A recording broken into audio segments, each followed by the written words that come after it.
Assalamualaikum warahmatullahi wabarakatuh. Waalaikumsalam warahmatullahi. Eh, Alhamdulillahirabbil alamin wassalatu wassalamu ala asrofil anbiya wal mursalin wa ala alihi washabihi rasulillahi ajmain. Puji syukur marilah kita panjatkan kehadirat Allah Subhanahu wa taala yang telah melimpahkan rahmat dan karunia-Nya kepada kita semua sehingga kita bisa dapat berkumpul di acara webinar ini dalam keadaan sehat walafiat. Eh, Baik. Salawat beserta salam tidak lupa pula kita sampaikan kepada Nabi kita, yakninya Nabi Muhammad SAW yang telah menghantarkan umatnya dari zaman kebodohan sampai zaman yang berilmu pengetahuan seperti saat yang kita rasakan pada hari ini. Baiklah yang terhormat kepada pimpinan Bravo Press beserta jajarannya, yang terhormat kepada eh, pemateri hebat, hebat kita pada hari ini, Dr. Insinyur Andi Muhammad Syafar, AMD ST MT IPM, dan yang terhormat kepada Bapak Ibu yang telah hadir di acara webinar kita pada siang hari ini. Baiklah, saya Okti Juwita sebagai moderator webinar pada hari ini tidak akan memperpanjang kata-kata mukadimah. Sebelum pemateri memaparkan materinya, alangkah baiknya saya memperkenalkan dulu pemateri kita pada hari ini. Baik, pemateri kita hari ini yaitu Bapak Dr. Insinyur Andi Muhammad Syafar AMD STMT IPM. Beliau adalah seorang dosen Teknik Informatika UIN Alauddin Makassar. Untuk pendidikan beliau D3 Teknik Konversi Energi Politeknik Negeri Ujung Pandang pada tahun 2005. Untuk S1 Teknik Elektro Universitas Hasanuddin pada tahun 2007. S2, beliau adalah lulusan Teknik Elektro Universitas Hasanuddin tahun 2011. Untuk yang profesi Teknologi Industri Universitas Muslim Indonesia pada tahun 2019. Yang untuk insinyur profesi madya dari Persatuan Insinyur Indonesia tahun 2020 dan saat ini beliau adalah S3 Pendidikan Vokasi Keteknikan Universitas Negeri Makassar pada tahun 2024. Baiklah, sebelum materi dipaparkan, ada sedikit informasi untuk Bapak Ibu semuanya. Untuk Bapak Ibu peserta webinar, diharapkan untuk mikrofonnya di-mute dan eh, kameranya diaktifkan. Dan nanti jika sudah masuk sesi tanya jawab, saya akan mendahulukan untuk Bapak Ibu yang raise hand. Jika tidak ada yang raise hand, baru nanti saya bacakan pertanyaan yang ada di kolom chat. Dan untuk sesi absen nanti di akhir sesi ya Bapak Ibu semuanya. Baiklah, tanpa berlama-lama saya persilahkan kepada Bapak Andi Muhammad Syafar untuk memaparkan materi webinar pada hari ini. Kepada Bapak dipersilahkan. Ya, Bismillahirrahmanirrahim. Assalamualaikum warahmatullahi wabarakatuh. Kedengaran suaranya? Waalaikumsalam Warahmatullahi warahmatullahi wabarakatuh. wabarakatuh. Ya, saya minta maaf karena ada sedikit trouble di sistem. Jadi izinkan saya untuk memaparkan secara singkat terkait dengan literasi IT berbasis media sosial. Pertama ya saya ucapkan terima kasih kepada Bravo Press yang telah menyediakan sebuah panggung untuk kemudian kita bersilaturahmi dalam kondisi virtual karena di bulan 6 kemarin saja sempat isi sebagai narasumber pertama dan ini yang kemudian sebagai narasumber yang kedua ya. Tapi berbeda topik. Kalau kemarin saya membahas terkait dengan pembelajaran safar, nah sekarang ini saya mengusul lagi kepada lingkup bidang saya sebagai bentuk teknologi literasi IT berbasis media sosial. Jadi tadi perkenalkan saya, nama saya Nimo Safar, saya dosen di Teknik Informatika UIN di Makassar. Kemudian di D3 sampai dengan S3 itu adalah bidang background saya sebagai keteknikan. Nah, sekarang saya mencoba izinkan saya untuk memaparkan secara singkat materi yang kemudian kita coba sharing hari ini karena berbicara sebuah literasi, berbicara sebuah bagaimana kemudian kemampuan seseorang itu bisa mengolah dan bisa memahami informasi. Artinya apa? Berbicara literasi berbicara dengan bagaimana kemampuan kita ya, karena sekarang ini kondisi digitalisasi, kondisi virtual, bagaimana kemudian kita bersosial media itu betul-betul sesuai dengan kondisi dan tidak ada sebuah bentuk ketersinggungan. Karena bermedia sosial itu ibaratnya kita berlakukan sebuah silaturahmi, tapi silaturahminya kita dalam kondisi virtual. Nah, di sini bahwa sosial media adalah sebuah media untuk kemudian bersosialisasi satu sama lain dan dilakukan secara online yang memungkinkan manusia saling berinteraksi. Sosial media juga artinya menghapus sebuah bentuk batasan manusia untuk kita bersosialisasi batasan ruang maupun waktu dengan media sosial. Maka mungkin kita ini bagaimana kemudian bisa berkomunikasi antara satu sama lain. Artinya apa? Inilah sebuah modal sosial kita. Karena kalau kemarin kita dibatasi sebuah ruang, dibatasi sebuah waktu, tapi karena adanya media sosial, maka segala sesuatunya itu bisa kita lakukan tanpa ruang dan batas. Nah, di sini kita lihat bahwa berbicara literasi media ini adalah kemampuan bagaimana kita memahami, bagaimana kita menganalisis, dan bagaimana kemudian mendekonstruksi pencitraan. Artinya apa? Di sini kita lihat bahwa berbicara literasi media adalah ada sebuah upaya melihat sejauh mana tingkat respon terhadap perlakuan kita yang awalnya kita melihat akan sebuah teknologi dengan adanya konstruksi media, maka itu bisa merubah perilaku dengan mengkhususkan pada lingkup media sosial. Kemudian di sini kita lihat apa sebetulnya tujuan kenapa kemudian kita harus berliterasi media. Pertama adalah literasi media ini bagaimana membantu konsumen agar memiliki pengetahuan dan pemahaman yang cukup tentang isu media, sehingga mampu mengendalikan pengaruh media dalam kehidupannya. Artinya apa? Media ini luar biasa efeknya, luar biasa manfaatnya. Kenapa kemudian?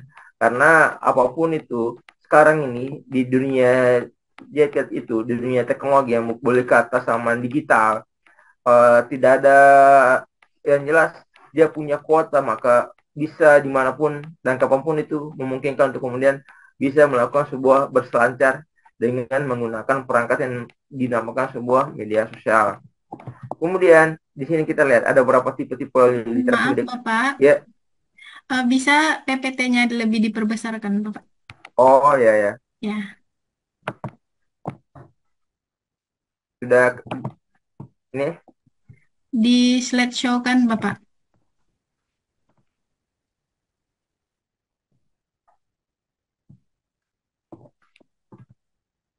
Oke, saya lanjut. Ya, Kedengaran? terdengar, Pak. Ya.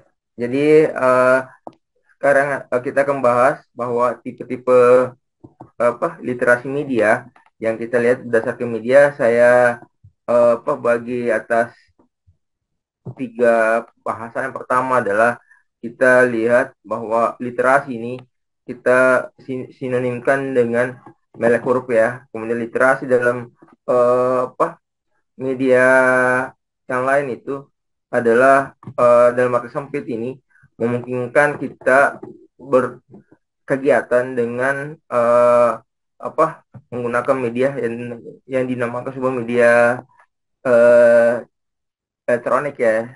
Kemudian ada literasi media baru. Nah, itu yang kemudian yang kita jumpai hari ini sebagai bentuk sebagai bentuk adanya sebuah pengkondisian di mana kita menggunakan media baru untuk bagaimana melingkupi kecakapan dan pemahaman kita untuk media internet seperti kayak handphone, kayak game dan sebagainya itu kemudian memungkinkan kita menggunakan literasi media baru ya.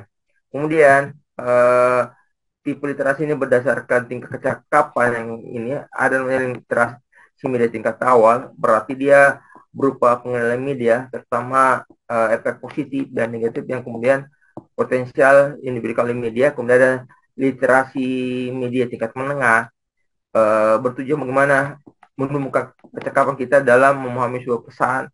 Kemudian itu literasi media tingkat lanjut itu memberikan masukan dan kritikan pada organisasi dan menggalang hasil untuk bagaimana mengkritik yang namanya sebuah kondisi media ya.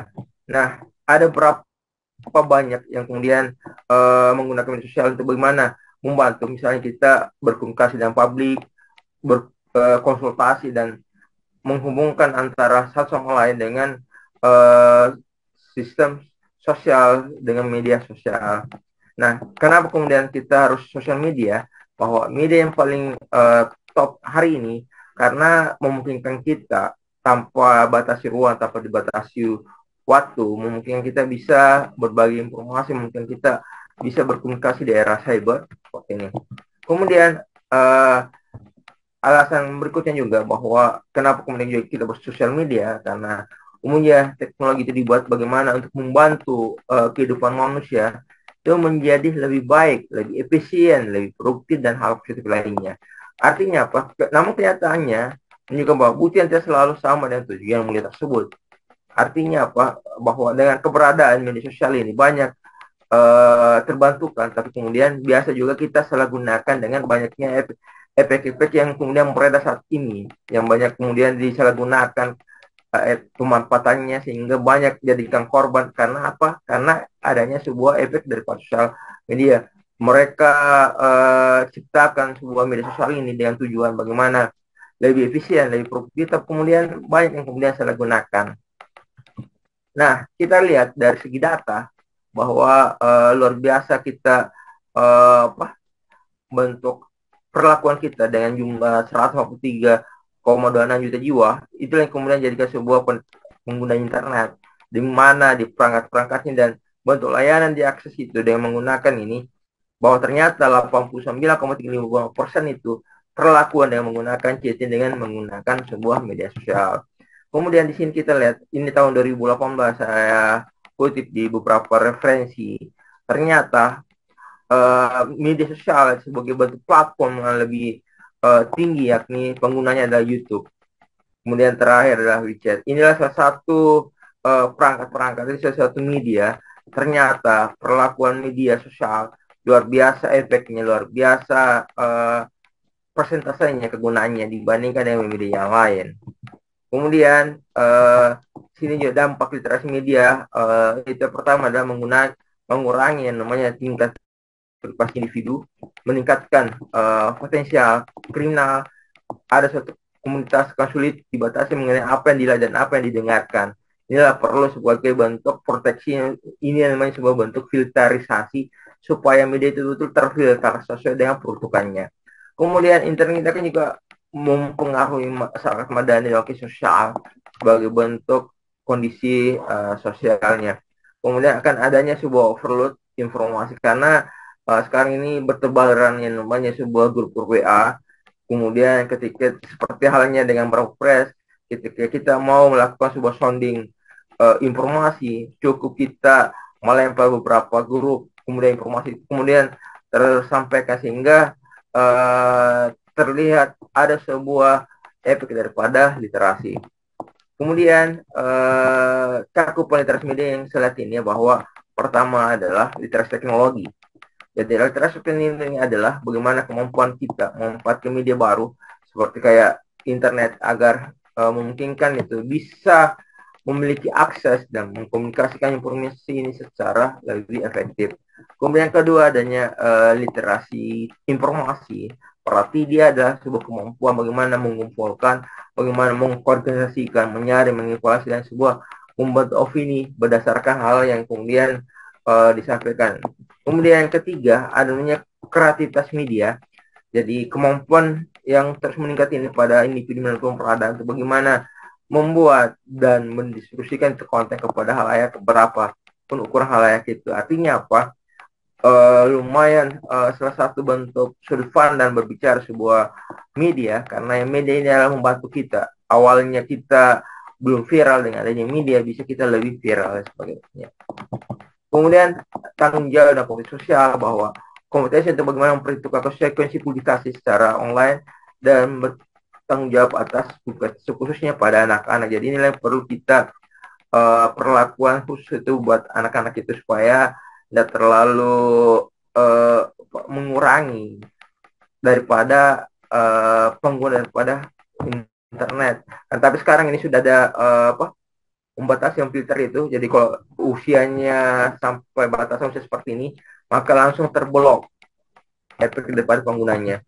Nah, di sini kita lihat juga di tahun 2018 ternyata banyak pengguna yang kemudian jadikan sebuah pengguna media sosial ini. Tapi yang paling banyak kita adalah di YouTube, itu 4,3 miliar video mereka lihat. Nah, Indonesia sendiri bahwa seluruh Indonesia akan akses internet itu dengan apa ya, fasilitasnya dengan menggunakan telepon seluler dengan persentasenya 85%, dengan laptop 32%, PC 14%, dan tablet 13%. Berarti ternyata kita hari ini penggunanya luar biasa persentasenya dibandingkan dengan media-media yang lain, dengan perangkat yang lain, sehingga karena orang biasa beranggapan bahwa biar kita lupa dompet, tapi kita tidak lupa akan sebuah handphone. Nah, survei juga di Indonesia di ini saya dapatkan bahwa ternyata menggunakan jaring sosial itu persentasenya 87,4%. Kemudian mencari informasi atau browsing itu hanyalah 68,7%. Instan messaging 59, sampai dengan adanya pun online hanya sampai 4,3%. Artinya apa? Ternyata pengguna di jaring sosial itu luar biasa tingkat meningkat ya dibandingkan yang lain, karena itulah salah satu wujud bentuk positifnya, karena kita bisa berkomunikasi dimanapun dan kapanpun kita bisa berselancar. Nah, kemudian survei Indonesia juga terlihat ternyata perempuan itu lebih banyak dominan pengguna media sosial dibandingkan laki-laki, dengan persentasenya 51% perempuan dan 49% laki-laki. Nah, inilah manfaat yang kita bisa lihat. Ada berapa literat referensi di saya referensikan. Pertama apa, bisa menjalin silaturahmi, artinya dengan memposting sesuatu di media sosial langsung viral, maka bisa kita dapatkan. Dan inilah salah satu bentuk positifnya ketika kita bersosial media secara positif. Kemudian yang kedua adalah menambah teman dan jaring pertemanan, karena lumayan misalnya kalau dalam satu grup ada 500 pertemanan, luar biasa. Artinya apa, banyak teman banyak rezeki, sehingga yang awalnya kita tidak tahu, ternyata dengan masuknya kita di grup ternyata pertemanan lebih menambah lagi. Kemudian ke berikutnya adalah menambah pengetahuan baru, menghasilkan karya, kemudian bisa kita juga berburu informasi beasiswa. Inilah yang kemudian jadi manfaat positif daripada penggunaan sosial. Kemudian dapat negatifnya adalah kita selalu eksis ya, karena sedikit kita posting status, sedikit kita mempromosikan diri, itulah salah satu dampaknya. Kemudian ada juga perlakuan yang tidak pantas dan efeknya sosmed, kemudian maraknya berita yang kemudian tidak tervalidasi dan sebagainya.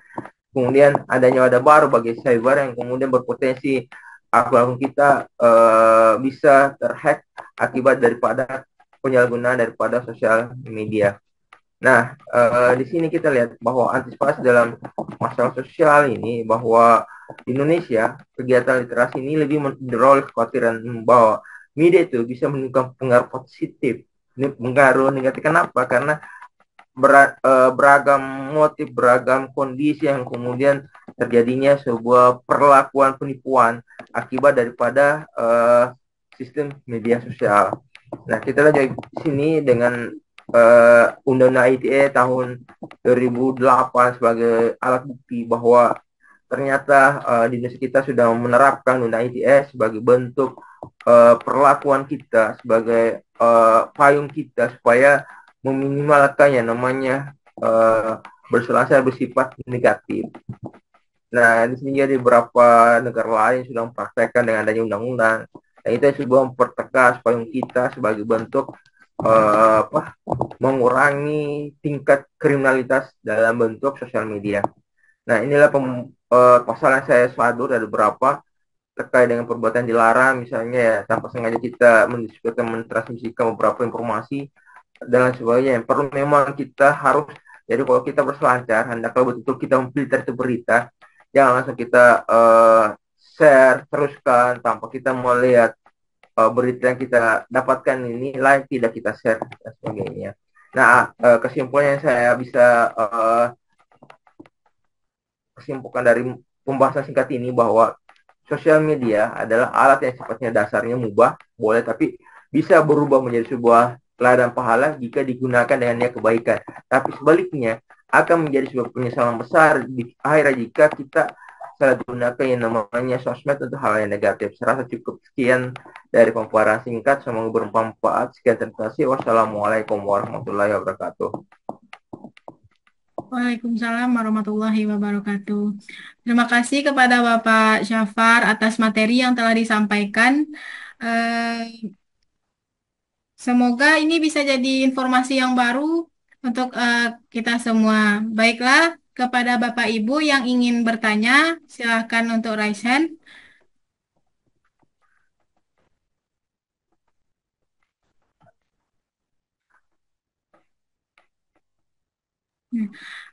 Bagi Bapak Ibu yang ingin bertanya, nanti kita ada hadiah juga untuk khususnya untuk para Bapak Ibu yang ingin bertanya. Sekali lagi, apakah ada Bapak Ibu yang ingin bertanya mengenai materi kita pada hari ini?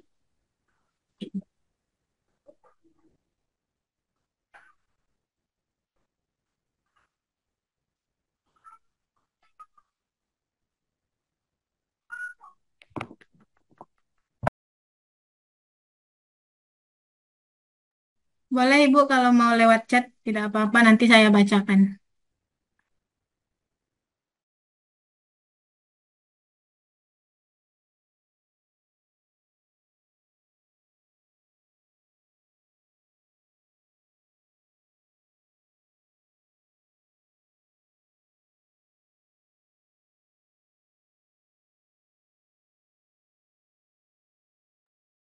Baik, kepada Bapak Ahmad Yoga Dian Andika dipersilahkan.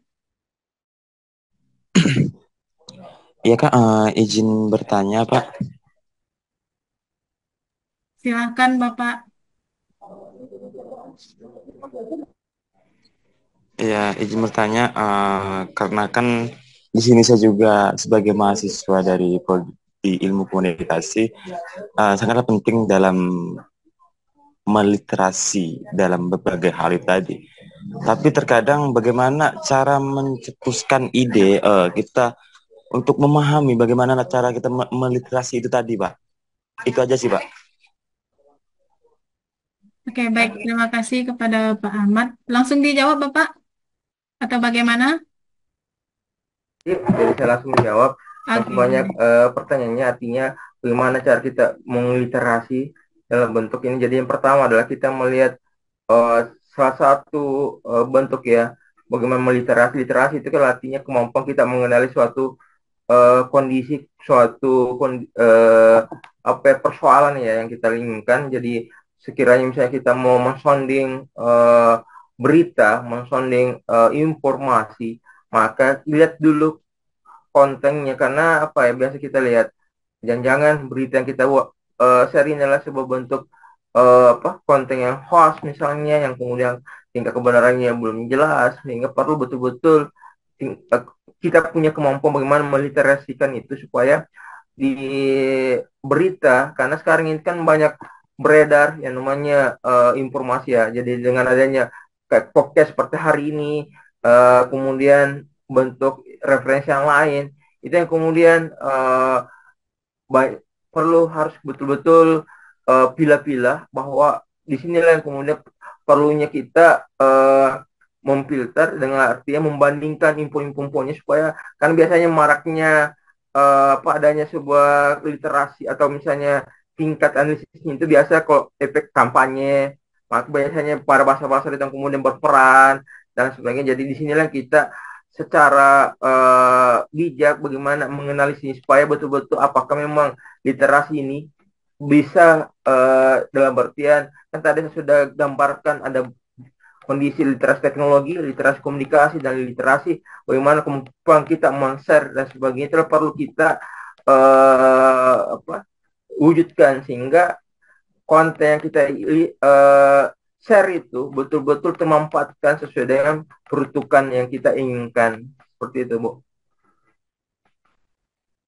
Oke, baik. Terima kasih Bapak atas jawabannya. Bagaimana dengan Bapak Ahmad Yoga?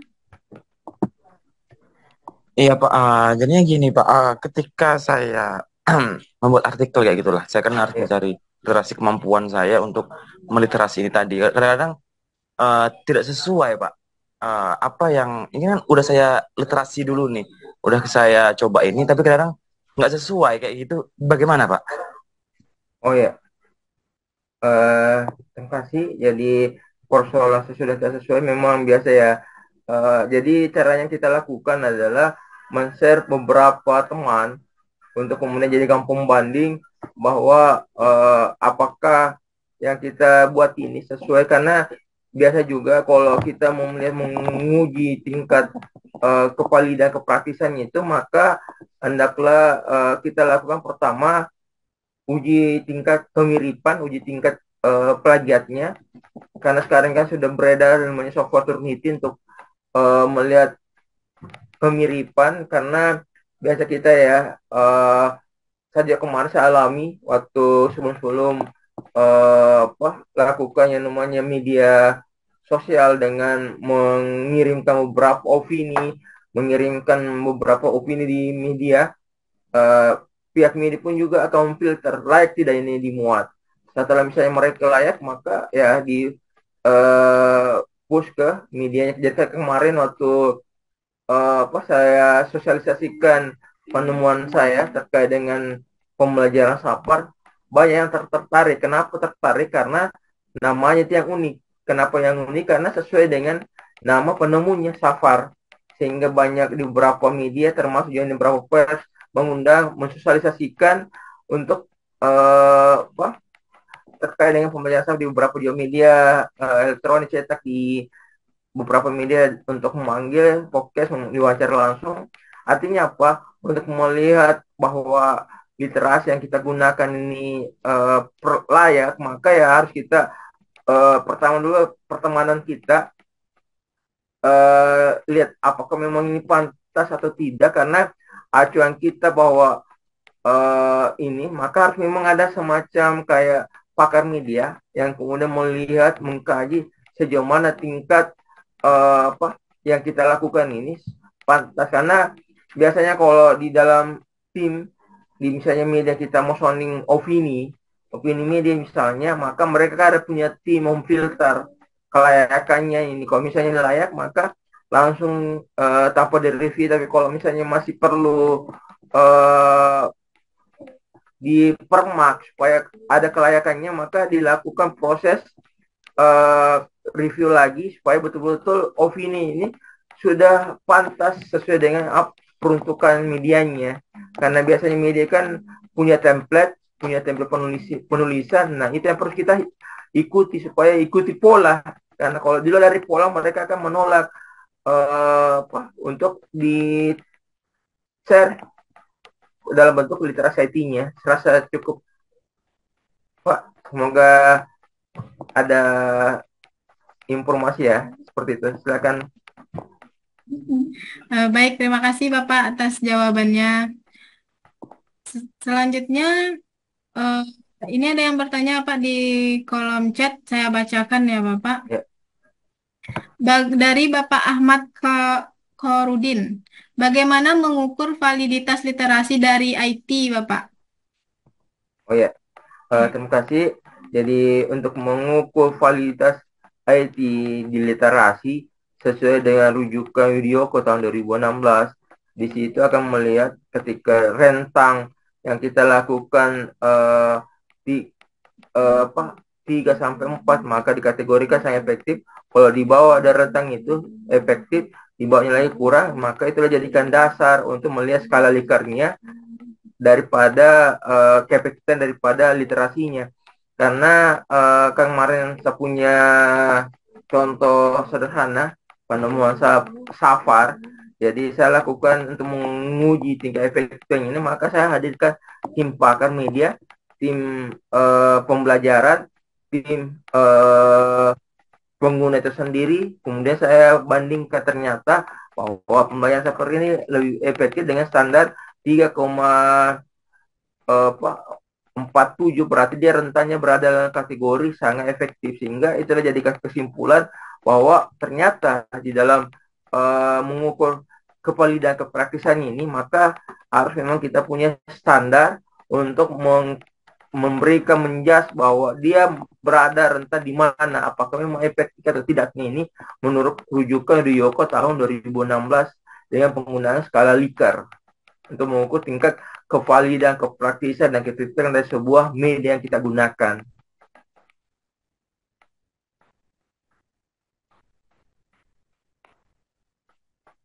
Ya, silakan moderator. Baik, terima kasih Bapak. Bagaimana dengan jawaban dari pertanyaan Bapak Ahmad Korudin? Apakah Bapak Ahmad ada komentar?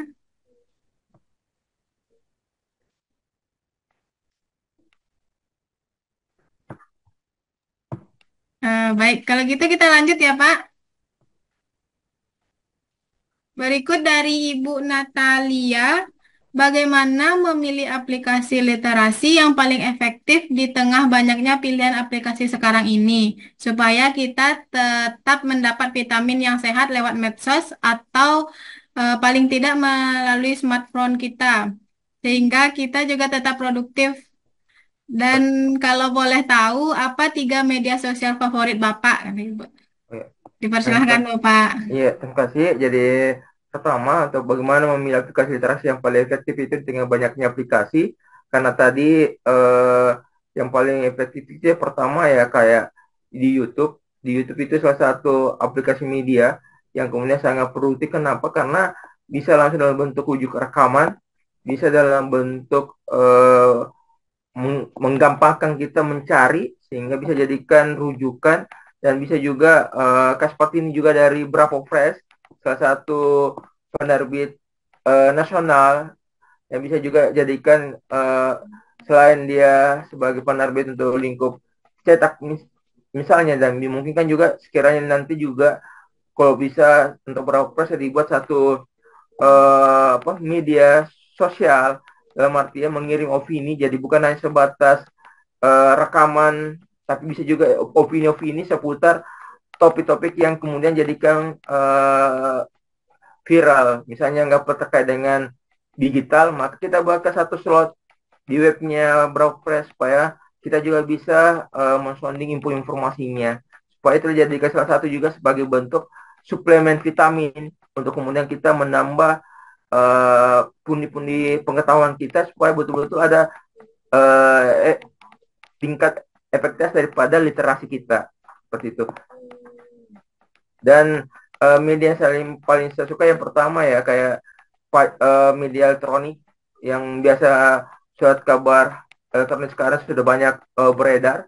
Jadi mungkin kita hanya kita berselancar. Jadi sekarang memang kita biasa ya, dulu kita kebanyakan kita menonton berita, tapi karena munculnya media sosial maka televisi itu kayaknya berkurang lagi kita penggunanya, beralih lagi dengan media sosial karena menggampangkan kita mencari informasi dibandingkan di televisi yang hanya tapi memang kalau televisi langsung memang secara live time, di media sosial pun juga secara live time juga bisa dapat informasinya lebih up to date, seperti itu.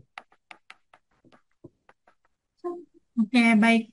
Terima kasih Bapak atas sarannya. Nanti akan menjadi evaluasi untuk Bravo. Ya, selanjutnya kepada Ibu Yasinta bertanya, bagaimana cara kita sebagai guru melakukan literasi IT, Bapak?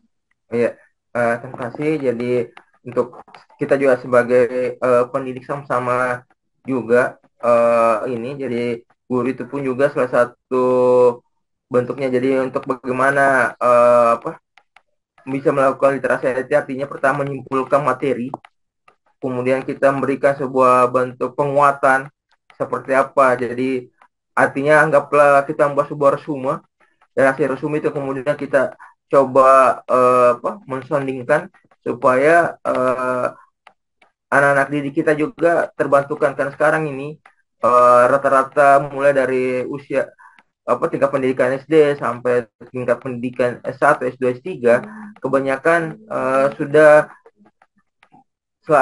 kebanyakan yang menggunakan yang namanya dunia media sosial.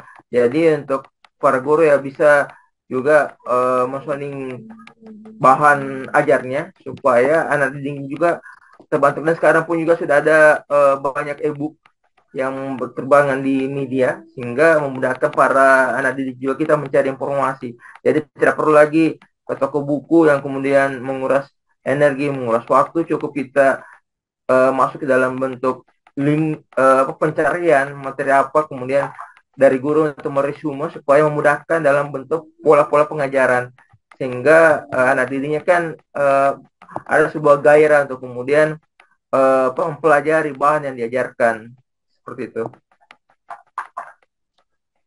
Oke, baik. Pertanyaan terakhir ya Bapak, karena udah Ya, 4 orang. Ini yang ya. terakhir dari Ibu Siti Aminah, bagaimana cara memotivasi anak agar lebih suka membaca atau berliterasi di media sosial dibandingkan dengan gamenya? Oh iya. Jadi terima kasih dan cukup menarik bagaimana cara anak itu supaya betul-betul punya jiwa membaca, punya jiwa dibandingkan dengan gamenya. Yang pertama kita berikan reward. Reward itu dalam artian ketika bacanya seperti ini dan kita berikan reward buat mereka untuk mempresentasikan apa yang dia baca, apa yang dia dapatkan di media, dan kemudian kita sharing-sharing sering pengetahuannya, maka itu salah satu juga minat. Karena biasanya anak-anak itu ketika ada janji dalam bentuk reward, maka anak itu juga bisa termotivasi. Bukan berarti bahwa kita ingin iming-iming dalam sebuah, tapi persoalannya itulah langkah awal bagaimana meminimalkan dari penggunaan game, sehingga anak didik kita misalnya sedikit demi sedikit, artinya apa, diberikan semacam penguatan tugas, dalam arti ada sebuah timeline bahwa jam segini tugas ini diberikan supaya mereka mencari di literasi. Dan itu salah satu juga sarana bagaimana mengurangi penggunaan game di HP-nya seperti itu. Oke, baik. Terima kasih Bapak sudah Ya, menjawab semua pertanyaan-pertanyaan dari Bapak Ibu semua. Jika Bapak Ibu ingin bertanya lagi, nanti bisa chat pribadi ke Bapak Syafarnya. Boleh ya, Pak? ya silakan. Nah, oke. Baik, karena yang bertanya sudah 5 orang, jadi kita akhiri saja sesi tanya jawab pada hari ini. Sebelum webinar kita ditutup, hari ini Bapak Syafar mohon izin sebentar ya, Pak. Iya, iya, silakan. Hari ini adalah giveaway Bravo pada bulan Julinya, Bapak. Jadi hari ini kita ada undian untuk empat orang penulis yang mendapatkan hadiah dari pimpinan kami. Oke, yang pertama yaitu untuk pemenang yang pertama yang mendapatkan dispenser itu jatuh kepada Bapak Ibu. Kita undian di sini ya, Bapak Ibu semuanya. Karena nama Bapak Ibu yang menulis bersama Bravo itu ada di dalam sini untuk bulan Julinya. Kita videokan juga Bapak Ibu kalau tidak terlihat di Zoom. Oke. Nah, untuk yang pertama mendapatkan hadiah dispenser dari Bravo yaitu, aduh susah. Oke, selamat kepada Ibu Resa Dwi Ayu mendapatkan hadiah dispenser dari Bravo. Selanjutnya yaitu hadiah kedua kipas angin yang akan didapatkan oleh banyaknya. Dan sebelumnya, pertemuan 2 dan 3, mahasiswa mampu menegakkan dan mengurai. Oke, untuk pemenang kedua, selamat kepada Ibu Dileli Dharma Astuti mendapatkan kipas angin dari Bravo. Pengetahuan. Ya. Oke, selanjutnya untuk yang kita lihat di 2 dan 3, pemenang ketiga, C4. Ini Pak, ini Bu ya, siapa yang kedua tadi ya. Mampu menganalisis mana.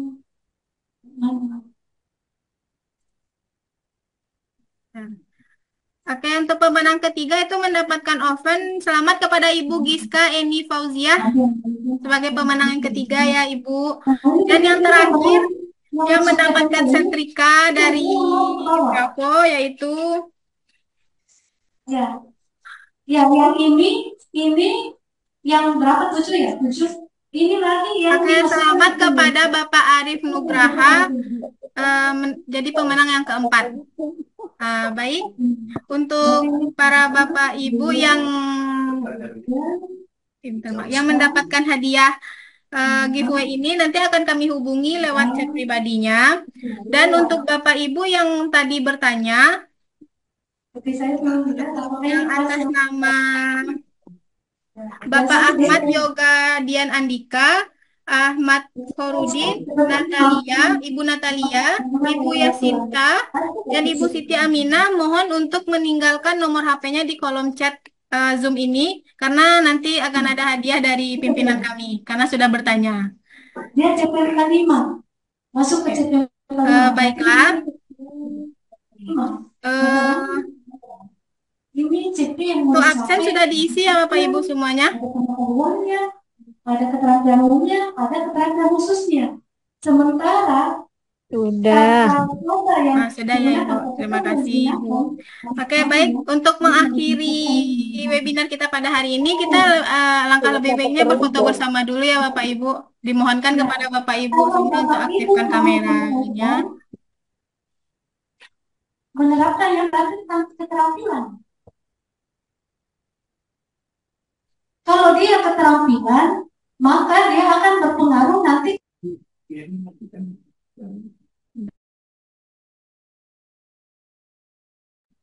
Baik, untuk slide pertama saya screenshot dulu ya Bapak Ibu. 1, 2, 3.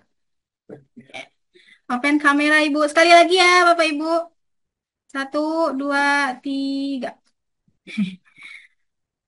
Baik, yang untuk slide kedua. 1, 2, 3. Yang terakhir, slide yang terakhir. 1, 2, 3. Oke, sudah semua. Oke, baik. Karena sekedar informasi lagi ya Bapak Ibu semuanya, untuk sertifikat akan dibagikan pada hari Selasa di grup, linknya di grup WhatsApp ya Bapak Ibu semuanya. Dan untuk rekaman webinar pada hari ini itu ada di YouTube dan linknya akan di-share juga di website kami dan grup WA gitu. Baik, terima kasih kepada Bapak Andi Muhammad Syafar atas materi hari ini, Bapak. Link absennya tidak bisa dibuka. Kasih Bu. Bagaimana, Bapak? Link absennya tidak bisa dibuka, Bu. Oh, kita kirim ulang ya, Bapak? Oh, kurang.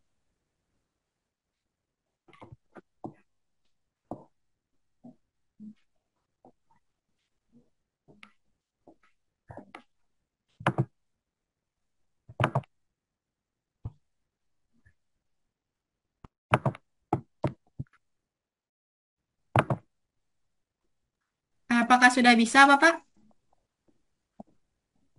Bisa dibuka. Bisa, Mbak, bisa. Oke, baik.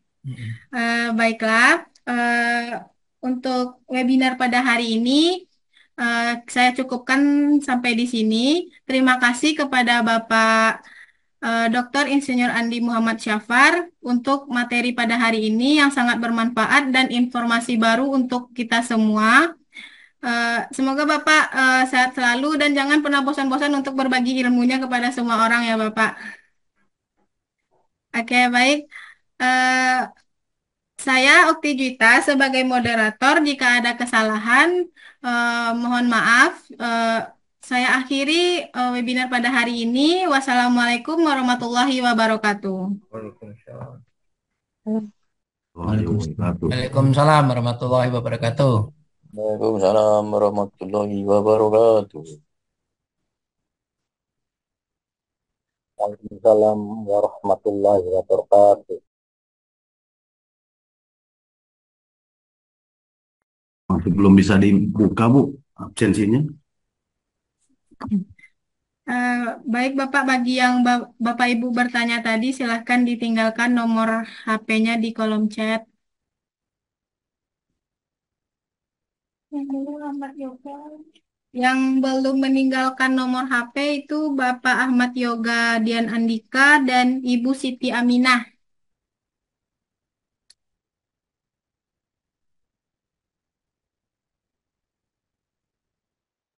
Jika ada kendala pada absennya nanti bisa di chat pribadikan ke admin saja ya Bapak hari ini.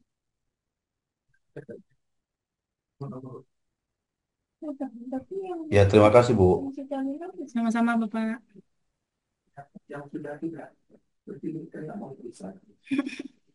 Tiga orang kan.